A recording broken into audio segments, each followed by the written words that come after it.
a fool to go back to my ex-boyfriend. I'll be a fool to go back to my ex-boyfriend. I'll be a fool to go back to my ex-boyfriend. I'll be a fool to go back to my ex-boyfriend. Hi guys, and welcome to another episode of Breakfast and Tea with your one and only host, Naya May. If you don't know, get to know. So today I have the one, the only, Yadi, all the way from Kingston, Jamaica. I'm not from Kingston. He's from Kingston today. Today he's from Kingston. Today he's from Kingston. All right. London. Which part of London? Well, I'm originally from Southwest, but more recently I'm Northwest. Okay, so he switched. He said he don't associate with South no more. He's North now. So yes, Prince Brown, thank you for coming on our podcast, my podcast. Cool. So thank you. So how's your week been? Tell us. Yeah, it's been all right. I feel like the weeks are going so fast, man. Just here, you know what I'm saying, like just trying to, suck up the energy and direct my path. Yep. That's what we like to hear. And of course, as you know, if you're new, because you're new to Breakfast and Tea, we do trending topics, entertainment, and of course, advice. So that's what we talk about on our podcast. And of course, we have Lipton tea is what we're drinking, okay? Yeah, I can't lie. Actually, I was looking forward to a hot drink. I can't lie. I can't lie to you. You were like, tea? And I was like, yes, tea. It was the British in him. Drinking some cold tea. Yeah, this is Australia, so we have to drink cold tea. It's down under. It's the other way. There we go. So, let's talk trending topic. So, obviously, there was a video circulating social media with a 16-year-old girl who was beaten up. She was jumped by 4 Caucasian girls outside of Thomas College. I believe the name to be. But yeah, it caused a lot of havoc on social media, and it really posed the question, like, a lot of people had a problem, with the video because they felt like the headmaster was at fault and should be fired as well. They thought he was part of the problem. It was his fault only, but he contributed to it. So what was your thoughts on this whole situation? All right. So, well, first of all, I actually didn't watch the video properly until recently because I don't really like to see anything that shows like anything brutal or like racist or whatever. It's someone getting beaten in general or someone getting assaulted. I don't watch that stuff. I mean, if I'm watching UFC boxing, that's a different story. But I don't watch things that are gonna make me angry. Yeah. Anyway, obviously, the reason I can understand why they said that the teachers were at fault or whatever, because the girl was getting like severely beaten, and they were just strolling over calmly, and they were like, "Girls, let's stop." Meanwhile, the mom is there of the white girls, and she's telling the kids to beat this girl up, and then they're pulling their braids, kicking her face, everything every negative thing you can do to somebody. Yeah. And the worst thing is that a lot of the kids that was involved with it, I mean, I think the one that was fighting, I must have been in her teens, but the rest of the other girls that was involved, they were like children. And imagine that, like being told by an adult, encouraged, to her, punch her up and all the rest of it. Yeah. Mm-hmm. So, yeah, I thought it was an awful thing. I mean, it just reminds you that racism isn't dead. Even within the UK, I think a lot of people have a perception now of obviously Black British culture and all the rest of it. But you leave any of the big cities, and you go to Kent or Surrey, which is like literally the neighbouring cities, or Essex even, and you find out that a lot of people still have racist old ideals of things and all the rest of it. So but a couple of my guys was involved with the protest that happened outside the person's house, I think later on, a few days later on. But just horrible, really.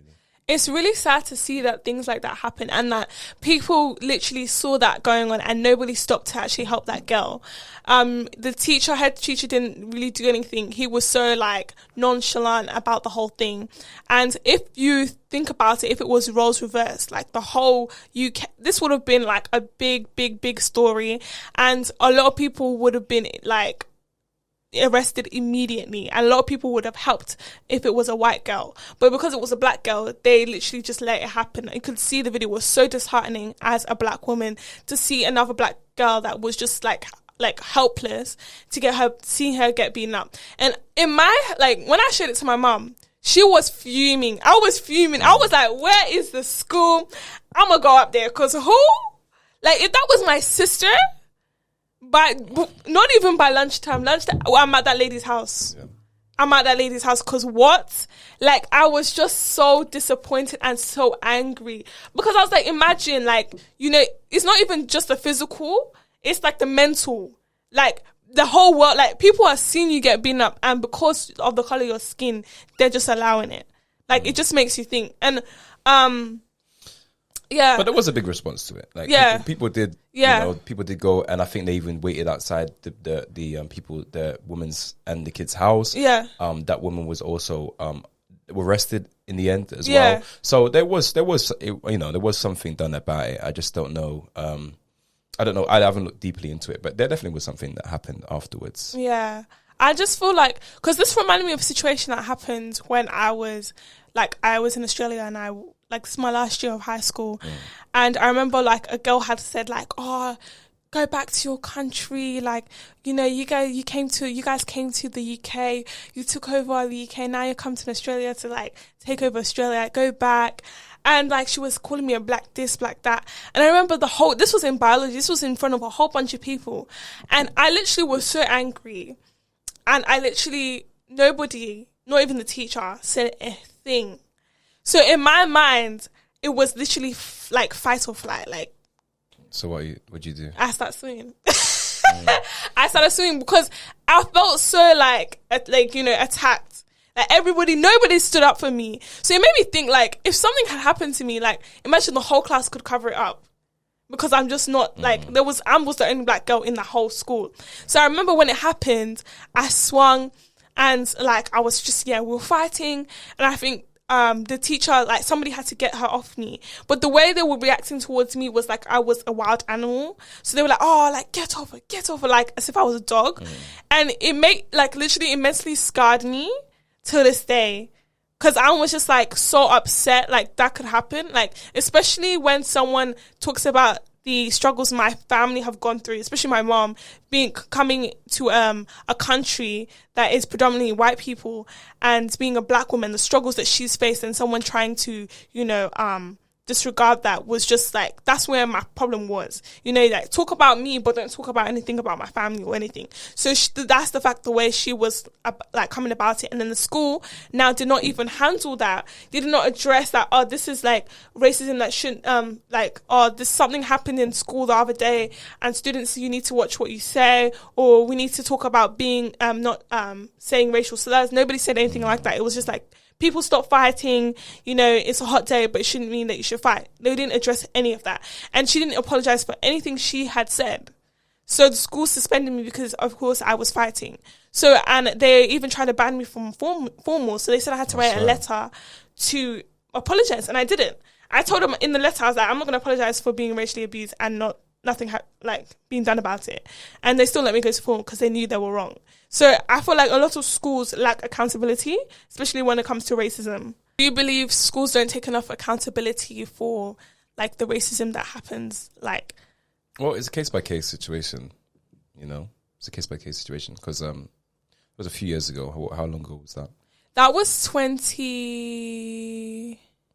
Actually, let me... That's going to disclose.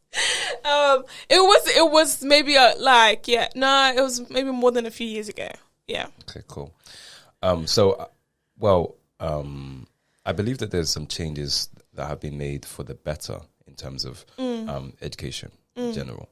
I think that the way that they teach teachers now, there is a level of sensitivity training that people have to do, and I think that's a good thing, because and even the way that you look at history, like, for example, because I'm a history teacher, the way they look at history is trying to look for more of an objective way of looking at things. Because we know that, previously in Britain and Australia, the way that they would teach history would obviously be more of the patriotic position, So in the British perspective, Winston Churchill is an amazing hero, and in the Australian perspective, the Anzacs and that whole history is the most amazing thing in the world. Yeah. And we need to fall down on our knees in Yeah. praise of these Anzac soldiers, which is neither here nor there. But the point I'm making is that when we talk about history in school now, we try to go for more of an objective approach to things. I mean, the way that I've, for example, talked about Indigenous history within this country, I'm free now these days, I believe, to really go for a critically analytic way of approaching this history, where it's like, this happened and this happened. Like, for example, when we talk about Indigenous history, the way I teach history at school is I say, this is a class of cultures. We have an agricultural European power, and which is used to warfare, and you have a nomadic culture who is used to small-scale battles but not used to big-scale warfare. Yeah. Right? And that's what's happened with Australia and Britain. It's a clash of cultures, and how the indigenous people saw the land and how Europeans saw the land, and Europeans obviously deal with ownership and positioning of property. Yeah. Nomadic people are not like that. They move from place to place, not using up resources and so on and so forth. So when you look at it now, it's like I teach it in this kind of more interesting way, and I believe that they're trying to get more teachers to speak about history in this way and talk about the people in different ways. You know, for example, like the word race now is a word that we should try to move away from in the classroom and choose to more look at ethnic groups. So you are part of your ethnic tribe in Nigeria, rather than you're a black woman and I'm a mixed race guy or whatever. It's more so like, okay, this is a culture and this is how culture changes and this is how different people come from different places, but they're not like black, white, and all the rest of it. So at no one time did I mention white Europeans and black Aboriginal, because I think that confuses people. So I believe that schools are changing for the better in terms of that kind of stuff, and it's such a shame that you had to go through that experience. You know what I mean? Yeah, that's okay. I'm better now. You know, she's where she is. Yeah. So no shade. Like growing up in Australia, did you find it difficult? Like. I should explain my life. So my life has always been back and forth between the UK and Australia, and I've lived half my life in the UK, half my life in Australia, different times in my life. I've lived in Australia for 5 years now.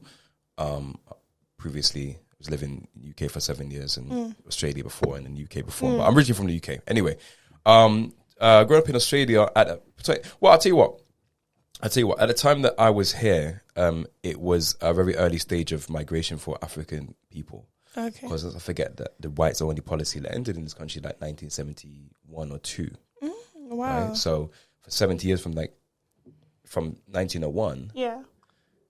For 70 years, there was nobody who was non-white allowed to be in the country. Yeah. I didn't even know that. Yeah, that's when Australia became a nation, like we say federation. Australia, as opposed to Queensland, Victoria, New South Wales, 1901 is the same time they implemented the whites only policy. So nobody who's not, like basically you can't come into the country if you're not white. And so that's why the immigration of African descent to Australia was quite late compared to Britain and every other Western nation, because we weren't allowed to be here. And so anyway, when I came in the early 2000s, it was like, because that early migration is there, you have again a clash of cultures, because you've got African people who are coming from some of the refugee camps and all the rest of it. You've got Zimbabwean people who are coming as skilled migrants, but they're living a very different experience. So, of course, with any kind of place, you have racism that comes out of that, because there's a clash of cultures. And it happens all over the world. If you go to London, a few years ago, Eastern European people were the most recent migrant. And so they had a difficulty in terms of being accepted by the country. And that's obviously why a lot of people voted for Brexit, is because they had a fear of Eastern European people. So it's not specifically a black or white thing. It's to do with, going back to it, clash of cultures wherever you go. Before the Eastern Europeans, it was Somalis that were coming to the UK in the early 2000s. And obviously the West African and Caribbean culture was already so strong there. So when the Somalis came, it was like, okay, wow. The Mali, we don't know how to do that's this. That's something I actually wanted to talk about, and I feel like that we'll get more in depth with the like West Africans and the Caribbean thing, like in the next topic. Okay. Yeah. Okay. Because that's a big topic on its own. Yeah. Okay.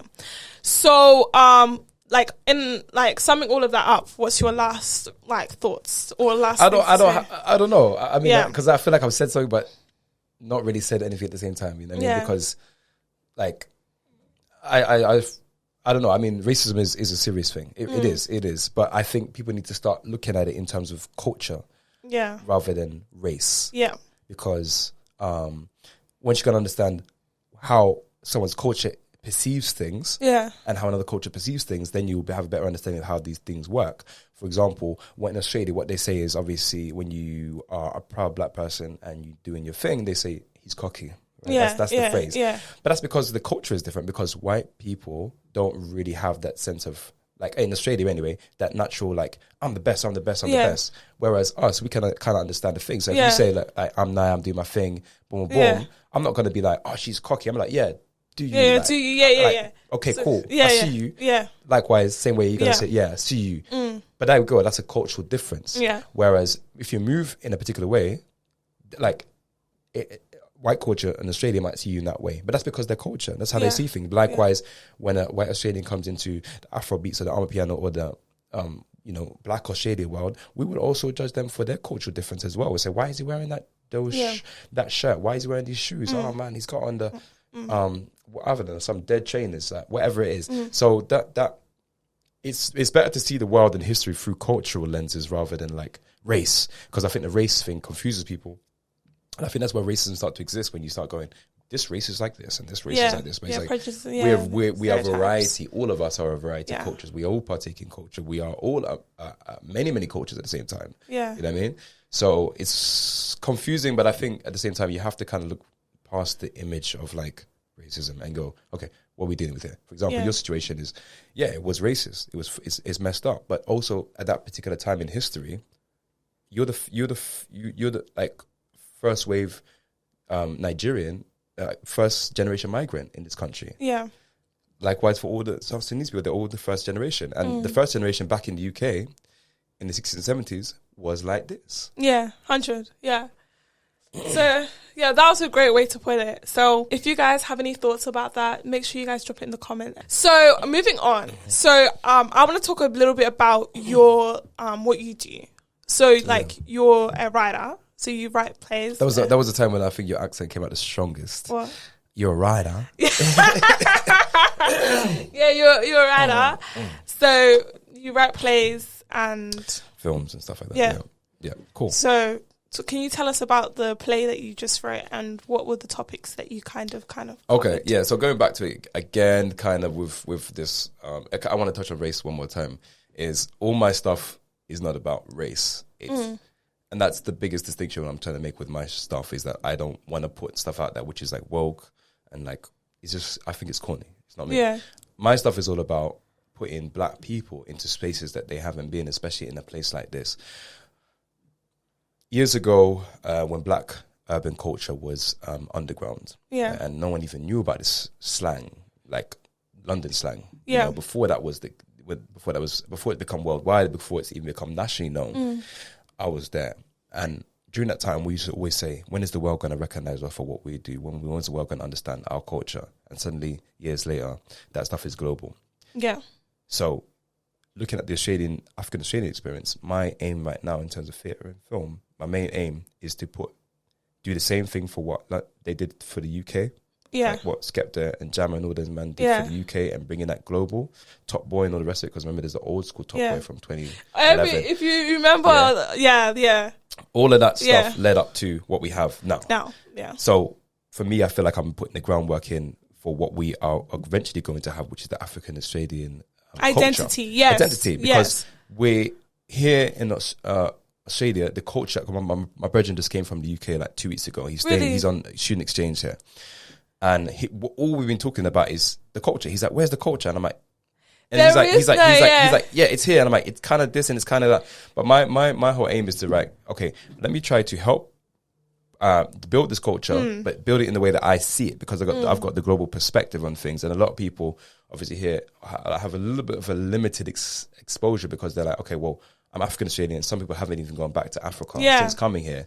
So their perspective is really limited, and not all of them, but some people's perspective is limited between this white Australian culture and then that the African culture of their parents, and they sort of find themselves in this position where they don't know if they're imitating American culture, imitating UK culture. That's what I've been saying. I've been literally saying, even Australians, they don't have their own slang. Like you see some of them like I feel like we're split. Who are you talking about? Which slang? Like white Australians or black Australians? Black Australians, because white Australians, they have their slang. Yeah. But black Australians, they don't feel like, you know, incorporating that as their slang as well. Like some bits, but they're like, nah. Yeah. They have different, like half of them, like they're all split. Some of them want to be UK, some of them want to be American. So some of them speak like they're from Top Boy, some of them speak like they're from the States. So we're split. We don't actually have like a culture or this guy is who's representing like UK, Australian rap right now. I feel like sometimes we do have them, but then like they kind of fall off. Guy, you know Sachem, Sachem. One of my guys here. He's actually doing Australian rap. Like, oh, really? He's partly indigenous, partly African American. Oh. And he's actually doing Australian rap. Like it's actually, like, it sounds good, production's good. I haven't heard of him. Yeah, so he's got live him. instrumentals and all the rest of it. And for him, I'm like, and he's like waving the indigenous flag while also being two different black cultures and all the rest of it. I would say he's the definition of Australian rap. Oh. I think he is actually Australian rap. He's got his own, thing or whatever. Thing, yeah. But for the most part, this culture is in a state of confusion because we all came from different places, and that's the thing. You know what I mean? Like, so obviously, me and you have come here from the UK, being born in the UK, and all the rest of it. And I'm here now. I'll probably go back to the UK next year and live for a few years. Whatever, my life probably be like that. But the point is, we all came here through different ways. Some people came from refugee camps. Some people came from civil war. Some people came from skilled migration. And so what you have there is you have many different groups coming from very different cultural perspectives, but also economic perspectives. Yeah. Because some of them, let's not forget international students as well, who are very, very, very coming from a very different economic position. So you've got rich international students who can buy your parents' property outright, right? This is international African students. Then you've got skilled migrants, a lot of them Zimbabwean, Ghanaian. Their parents came from like when they were like looking for like doctors and stuff in Australia. That's how they came, engineers and all the rest of it. Yeah. So you got them, and then you have people who came from more refugee backgrounds, and obviously a lot of them they had to start financially again from the bottom here, right? Yeah. And they might have had money years ago in Africa, but times have changed now. Yeah. Because there's people that have like parents who have PhDs, but that person who has a PhD, whose their dad is like working as like in a care home. Yeah. Right? So everyone's coming from a different background. Everyone's coming from a different perspective, and it's hard to unite if there isn't like a common cause, right? Because in Britain at the time, racism was such a common cause between. That's what people. I wanted to say. Like I feel like Australia's going through what UK went through ages ago, because there was a time where in the UK where like. First black people really to come were the West Indies. This was the Caribbean people that came, and they came to work. Then you had the Africans as well, like the Africans and the Nigerians. Mostly Nigerians will come in to work as well. So I remember like a lot, like back in the day, because this is what I get told by my grandma and my mum, because my mum came to the UK when she was very, very young, and my grandma used to go back and forth from the UK. So like most of the time they got together because they were like people there did not like them, because even like there's a someone that died called Stephen Lawrence that caused like a big big protest in the UK, and so a lot of people were like together. But that's late. That's even later on. Really, that's later. This is like 90s. Yeah, but before even go before that, like. The reason why carnival exists, it was an anti-racist thing. I mean, the reason why not carnival and all the rest of it. Even back further than that. To the 60s and 70s. Yeah. And because I did find out that was the reason why Nottingham Carnival, but nobody actually knows. People just know Nottingham Carnival for like the Caribbean like festives and everything. And I do believe like that's kind of where we are at right now, where we're like, but I feel like we're so still divided. We're so still divided, even like, and I don't feel like the racism is as prevalent as it was back in the day. If you want to like compare it to London, like 1970s, it wasn't as like prevalent. Maybe there is indirect racism, but I feel like that's not the issue. Now you have younger boys like who fight over postcode areas, and maybe because they're trying to imitate America or imitate UK, like they're like, oh, you know, I'm from North Side and I'm from South Side. But honestly, when I look at it, I laugh because I don't take them seriously. Because, you know, if you're from the UK, if you've lived on council flat, if you lived in South East London, then you know, like, gangs. You know, when you see gangs, it's not the same thing. They don't see all this talk they be doing. Like, UK gangs, they don't do, even if you're not in the gang, and you're in the wrong area, that's it for you. It's long days. And I feel like people don't take, like, I don't feel like people understand how serious it is and, like, all these games that they're playing. Like, even in the UK, I don't think it's as bad as it was. Like, 2010s, I think was like, knife crime was really bad and gangs were that bad. But I feel like now, people are actually getting there, like, into the mindset of, like, you know, let me actually do something productive or let me do something with myself. And so I feel like where the UK has, like, passed that phase, but because of, like, influence of music and TV shows, that's where Australian people are trying to, because they're confused, they're trying to see where they can fit in. So what's your opinion on that? Yeah, I mean, it's an interesting topic, isn't it? Like, where's the incentive to be part of a gang in this country? Interesting. I don't want to be like a really conservative person and say, oh, they shouldn't be gangs and all the rest of it, you know, because I understand there is obviously some incentive, but I just don't understand the incentive. Honestly, I don't really understand the incentive because the economy here is good. You know, the economy in Australia is really good. Australia is like this bubble at the moment for a lot of different reasons, but economically, you can really make it in this country. Thank you. And that's kind of the thing where it's like, well, why are you involved with this? Because you know, the culture around, you know, gangs and drug dealing and all that kind of thing back in London well, first of all, it's a culture. It's a culture that's established itself from the 90s in terms of the gang stuff that's there. And you got to understand, some people's dads or parents was involved with that stuff, and those people are now in their 40s. Right? Yeah. So the people who carry on that whole thing, it's a culture that's been instilled. And let's not forget that there is, you know, the ghettos, like, you know, ends basically. Yeah. Ends is there's a whole history of the reason why things have been that way. Let's not forget the fact that, you know, earning minimum wage in London or in the UK does not get you by, and we've got a rising, like, we've got a housing cost of living in the UK is a serious problem. Can I just say, we don't have Centrelink like that. They don't just give you money like that. So living there, well, they do this, not enough. But like this, you know how they can just give Centrelink and you can just live off Centrelink. You can't just live off the money that they give you. Do you know how big the population is and how much things have, like... Yeah, so the equivalent is Job Centre. So you got Centrelink here, you got Job Centre there, and the money for Job Centre is not something you can get by on at all. Used to be back in the day, maybe you could kind of get by a little bit, but because I used to be when I was like 18. Yeah. But now, no, it's very difficult. Yeah, because in the UK, I have to say, like, when I went in 2021, that's when I realised that place is struggle. Like, you know, have you ever been to a place and you're just like, this is struggle? Like, why is everyone struggling? Like, everyone's literally working to live. Like, they're not working to actually, like, enjoy. They're working to live because everything's expensive. Food is expensive. This is expensive. So imagine living in a place like that is full of people who are trying to get the same jobs as you, trying to, like, get employed and all of that.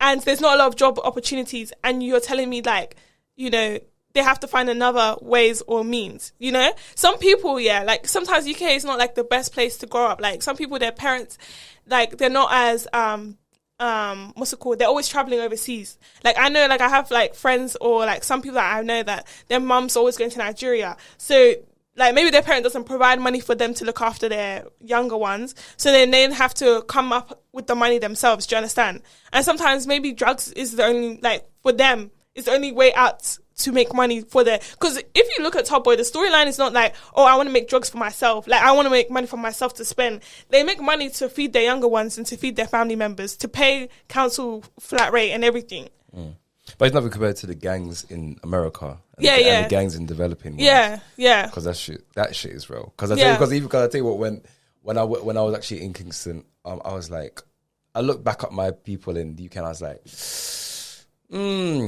that gang thing is not even necessary there compared to, you know, the necessity. Do you feel like they brought that, like, culture from Kingston? Because I have to say, one thing about like when I was growing up in the UK, like Jamaican people were the scariest people that you will ever meet. And I remember like the issue was like I remember in the UK like there was a time around 2010s you had Nigerian people and then you had Jamaican people because like at the time Nigerians are like the more like the majority of the African like population. Okay. So it was Nigerians and you had the Jamaicans. And because they're both very like I would say outspoken people and they're very like how do I explain it, like boisterous, yeah. They want to be, one wants to be the captain, the other one wants to be captain. So now they're clashing a lot. So they used to clash a lot, and that used to cause a lot of problems. Like people, like I remember, like they used to call Jamaican people's jammers, and then they call Africans AFs. Yeah, you say, oh yeah, you're AF. I remember I never wanted to be AF. I was like in school, I used to lie and tell people I was half like Nigerian, half Jamaican. Everyone did that. Everybody did it. They're like, oh, I swear your mom's Nigerian. I'm like, yeah, she's Nigerian, but my dad's Jamaican. Like, yeah, from Kingston. You don't even know it's like Shania. That's how you say my name. Like, and I remember it used to be, you had to be Jamaican because Jamaican kids, they're the ones that were running the playground back in the day. Like, they had like the nice hair, and their parents were like, let them do whatever they wanted. But their parents were still strict, but let them like, were a bit lenient than African kids. So they got like the nice shoes. They're the ones that had like the Air Forces and everything. So everybody wanted to be like Jamaican. Well, I'll say for myself, before you guys come for me and say that you never wanted to be Jamaican. But for me, personally, like everyone wants to be Jamaican. And also because at that time, like, they were kind of the closest to African Americans because if you think about it, like when you think of Africans, we were always the ones that would like, they'd be like, oh, Naya, is your mom cooking jollof rice? You know, African people smell and African people are so loud. And that was so many stereotypes and stigmas around African people. So nobody was trying to claim Africa. Like we were all trying to claim Jamaica. I think there's even a movie actually about like that whole experience. So yeah, times have changed though. Yeah, times has literally changed. That's why when I look at like how everyone's embracing their cultures and everyone's like embracing like the music, it's just like warms my heart because back in the day it was never like that. It was like Jamaicans all the way, and I feel like that caused a lot of problems. And I felt like in our community, in the black community, a lot of fights. But then again, you know, like in the same way that I guess the culture has changed for the better now in the UK, where it's not such a massive thing if you're Caribbean or African, you know, not like our parents' generation anyway. You know, that should be an indicator that this culture that we have here and other issues that we have here, you know, hopefully we're more on the same page in the future because obviously a lot of people, when they're having kids with another African culture, and that's becoming, you know, more kids are being like entwined. Half Rwandese and half South Sudanese or Liberian or whatever it is. Yeah. So I think that the culture will sort of become more similar.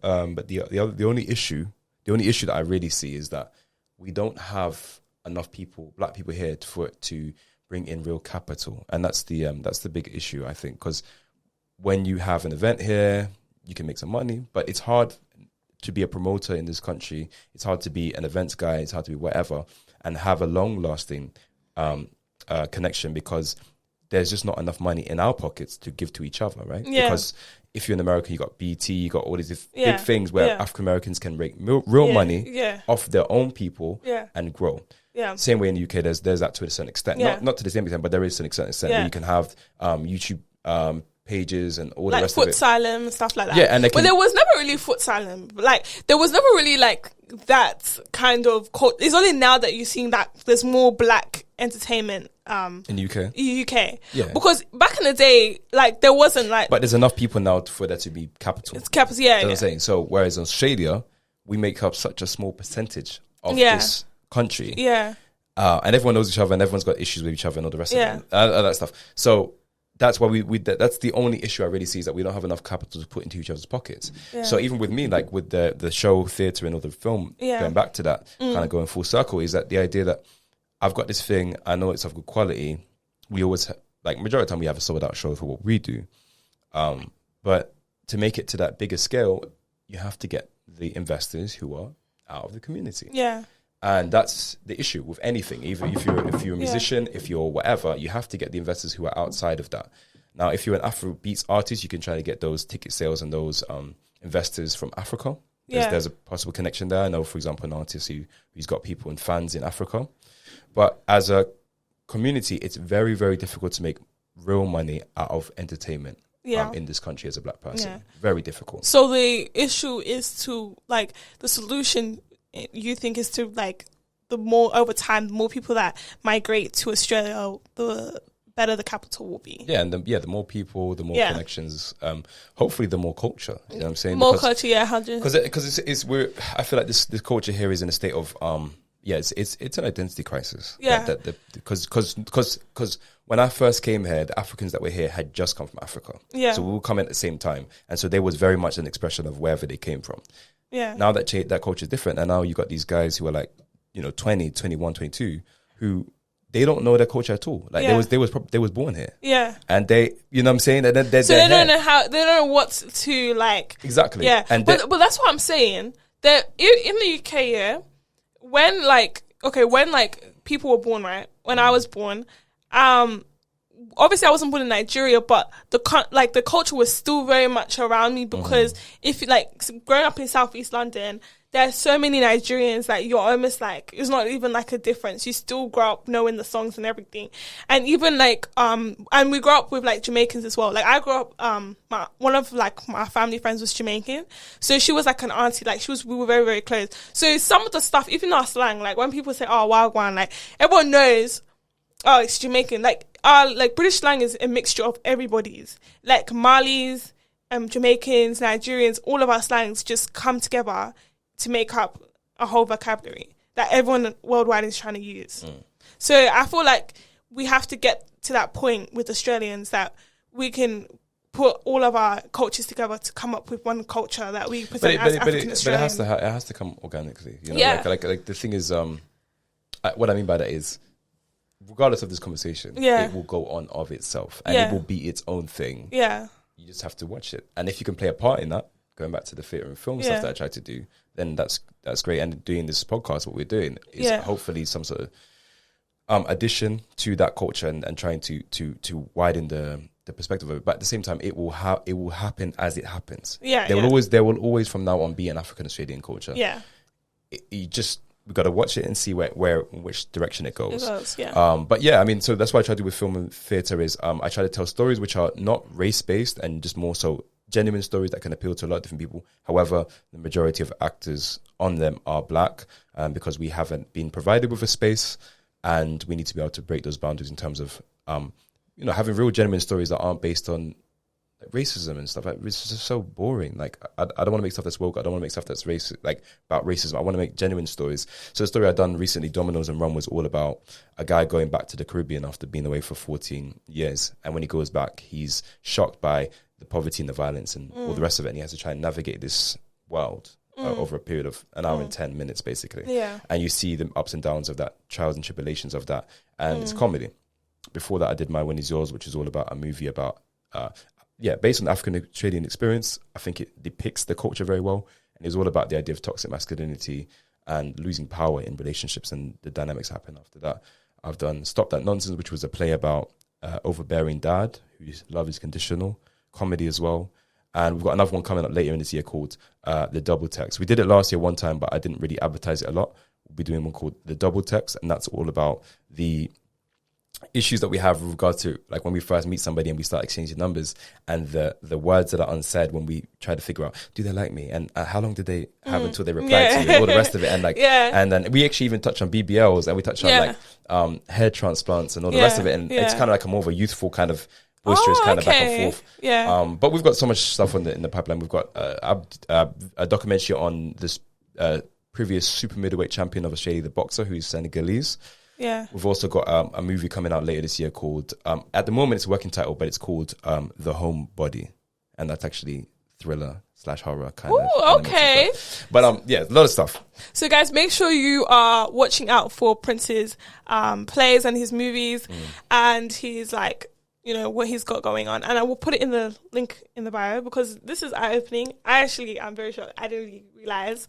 So I want to go and do some watching because I really, really, really do appreciate and love what you're doing for the culture. So I have a little game I'm going to play with you. So it's not necessarily to do with UK culture. Oh, no, Australian culture. It's got something to do with UK culture. Okay, cool. Okay. So I have questions, and you have like 5 seconds to 10, answer. is it 10 questions? 11. Okay. Okay, 10 with a bonus question. Okay, cool. Okay. So you have 5 seconds, right? So name 3 grocery stores in the UK. Tesco, Sainsbury's, and Waitrose. Oh, okay. What does the term blick mean? It's a very racist term. It's a dark-skinned person from back in the day. No one uses it anymore, but back in the day, people used to use it all the time. Yeah. Name 3 UK soap operas. EastEnders, Coronation Street. Give me another one. Hollyoaks. Yeah, I was actually thinking of Hollyoaks, but I was thinking of the cottage and all the rest. And I couldn't flip in. EastEnders, guys. If you didn't watch EastEnders on Christmas Day, you were not living. Classic. It was classic. That's when something happened. Drama. They were like, Alfie, he's not your dad. Dun, dun, dun, dun, dun, dun, dun, dun. That was the best. If you guys missed out on EastEnders. So the next question is, what does the term yardie mean? Oh, that's it. Come on. You're looking at one right now. A yardie. Call me a yardie. Yo, it's Jamaican. Yeah, Jamaican. Okay. Name 3 areas in South London. South? Oh, my days. Tooting, Mitcham, Brixton. 3 or 5? Oh, you can say 3. Kelly, so I was like, okay, yes. Yeah, cool. Brixton, that was the timing. I thought you was doing like boom. Okay, cool. That's timing. Cool. So actually, because I remember I was born in South. Let's not forget. Where were you born? I was born in Tooting. Oh, really? Yeah. I was born in Lewisham. There we go, other side. Yeah, Other side, yeah. South East rep. I mean, I don't know if I'm supposed to be repping that place because I don't know. What is the largest chicken and chip chain in the UK? The largest. The largest chicken shop. Okay, it's not Sam's? It's Cottage. Like, let me say like the chicken shop that you might find in like a lot of in Southeast London. Morley. Yeah, Morley's. Yeah. Something about Morley's chicken. Every time I eat it, I feel sick. Yeah. I think it's because someone told me that they use pigeons to cook the chicken. Yeah. That's why it's so cheap. There you go. Name 3 rap artists from the 2000s to 2010s. 2010. All right. Giggs, Skepta, JME. Oh, you're actually really good. Do you know, I thought you were going to say Dizzy Rascal. Would you class him as rap? No, Dizzy Rascal's rap. Are you saying rap? Rap, not grime. I remember like grime is different, isn't it? Well, did you say MC? Did you say MC? If it's an MC, then I've done it. Okay. But if you're saying like a rap, then that's a slightly different thing. But I named grime artist and rap because Giggs is rap. Okay. Yeah. So we'll just give it. All right, we got MC. All right, cool. Yeah. Because guys, I remember like there was a song. Remember that song by Dizzy Rascal? Some people think I'm bonkers, Yeah, but that was I global, just think global. I'm free. Yeah. That was one of the biggest tunes in terms of like that UK urban culture that actually hit the mainstream. I'm talking about the mainstream. I mean, obviously we had the black artists before, like Sade, who were globals. Sade, yeah. Seal or not Seal? Sorry, what's my man? Return of the Mac. Whatever. That's a big UK black tune as well. But apart from that, in terms of the urban culture, I think Dizzy Rascal was the biggest globally. Oh yeah. Dizzy Rascal when he released Bonkers. Where is Stormzy originally from? Tottenham. Is he from Tottenham? Stormzy, yeah, isn't it? I thought it was from. I'm pretty sure he's from. No. I'm pretty sure. I thought he's from Peckham. Is he? Maybe. Let's double check. Let's do the fact check. I'll do a fact check. Do the fact check. He's from Croydon. Oh, wow. There we go. I was completely wrong. All the I way knew down he the was from other side. South East. So I say, Stormzy, yeah, he's from Croydon, but he's Okay, originally there you from go. Ghana. There you go. So, what is the name of the exam that's sat by all year 10s in the UK? All year 10s. So GCSEs? Yep. Yeah. Name 3 black people or a group that won X Factor in Britain's Got Talent around the 2000s, 2010s. We say You can say group. Like, okay, diversity. Susan Boyle. Oh no, Black. That's it. Black. Okay. What's the other one? Flipping now. Little Mix. Did they win? Okay, what's the carnival that people attend in the UK during summer? Oh, this is easy. Come on, man. Give me another one. Nottingham Carnival. Okay. Biggest street outside festival in the whole of Europe. Wow, I didn't know that. Okay, and I'm gonna hum a sound. Since that one was too easy, you have to guess the song. Oh wait, I'm gonna say the first part. Okay. Man of them say, show me how you get down. Man of say, swear down. Yeah. I want to see you. Migraine Skank. Yeah, that was the song. Okay, that was it. Yeah. That's it? Yeah. All right, yeah. so I got like 85%. Yeah, that was good. That was good. I was so scared you weren't going to get Migrant Skank because I was going to say, if we don't get Migrant Skank. Like, that was the hits. Like, I remember there was Migrant Skank. There was head, shoulders, knees and toes. Head, shoulders. Oh, that song banged. And then there was, how does that song go? Are you gonna bang? So, are you gonna bang? Yeah. There were so many songs. That was like UK, our prime era. What about, we need some more girls in here. Yeah, we need some more girls in here. Too many. Yeah. But underrated stuff is funky, man. Yeah. People never talk about funky. People always talk about, people talk about grime, about UK rap, but they never talk about funky. Because I don't think it was out there like that. Funky was massive, bro. Like, I don't think it was as massive because I think maybe because of the social media, that's why people know some songs. But like back in the day, like if you're in the UK, that's the only songs that you kind of knew. Yeah, it wasn't global. It wasn't global. No. Because half of the people, like, sometimes I'm like, oh my gosh, do you guys remember Head and Shoulders, Knees and Toes? They're like, what's that song? I'm like, that was every birthday party. I was there. Like, if you didn't know, even BBM, like, I don't know if you were there, like, during the BBM stage. Like, yeah. Oh, BBM was like, everybody had. Like, yeah, actually, you know what? My brethren, he's been with his girl for like 9 years. They met off BBM. Oh my god! And they got a kid together now. And they met off BBM. Yeah, BBM can bring y'all together. Like BBM used to be the thing. You have to be like, "What's your BBM pin? Let me add you." Like it was amazing. Like you could text because that time you had to buy credit, so you could text using Wi-Fi, and it was amazing. And you could meet new people. So yes, that was our entertainment segment. So now this is the last question. Okay. It's a question. One question. Yeah. So, I saw it trending and it was saying, does age matter? Does age matter? There's age gap. Does the age gap matter? Boy. So a lot of people were saying like, because I saw this on the Shade Room, like some people were saying like, I'm 40, but my girlfriend is like 30.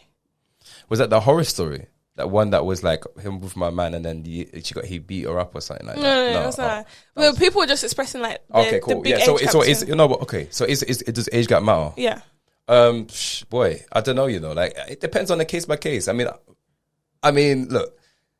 Oh, there's a relationship I've seen, man. They had like 13 years in between them. Yeah. Weird. I think that's weird. What do you think is some like appropriate age gap? I think. Well, it's if everybody, what works for one somebody might not work for somebody else. Person, like, okay, you know what I'm saying? Like, I'm not the, somebody to tell people what they can and can't do. But I mean, personally, for me, I would go with someone who's younger than me. But now I'm saying, like, some guys, they can go like, 5 years is where they cap it. Some guys, 8 years is where they cap it. Some guys, 10 years is where they cap it. Or some girls, they can't go for a guy that's this amount older than them, or some girls can't go for a guy that's this amount younger than them. So, for me personally, like for me, 10 years is where I cap it. And a lot of people are like, that's wow, 10 years? Like, that's crazy. Well, that's for me. Well, a lot of people judge that, like judge people for relationships that are like 10 years because a lot of women, like, especially, it's always the older women. The older women always have something to say.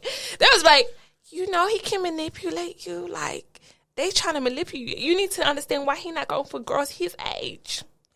But I think it's silly to me because it's like, okay, what? No. Say what you want to say. I feel like at this moment in life, you have to be very careful with what you say and what you talk about. So, what I'm gonna say is people can do their own thing and live their own life because me personally, I guess more than 6 or 7 years younger than me. Even 7 is pushing it. 6, I guess, would be, understandable. I guess that could work, I suppose. Yeah. But it all depends on the communication, innit? I mean, because remember, what you talk about with somebody is not what somebody else talks about, what their vibe is or what their language or how they connect. Yeah. You know what I mean? Like, because like you can vibe with someone and be on that same page, but then remember, if it's like a 30-year-old and an 18-year-old, then you're in very different places in the world, and I think that it's tricky for that to work. But then every relationship is tricky to work with. You know what I'm saying? So I feel like the age thing is it's important, I suppose, but at the same time, being compatible with the person you're talking to is the most important thing anyway, regardless of the age and all the rest of it. So yeah.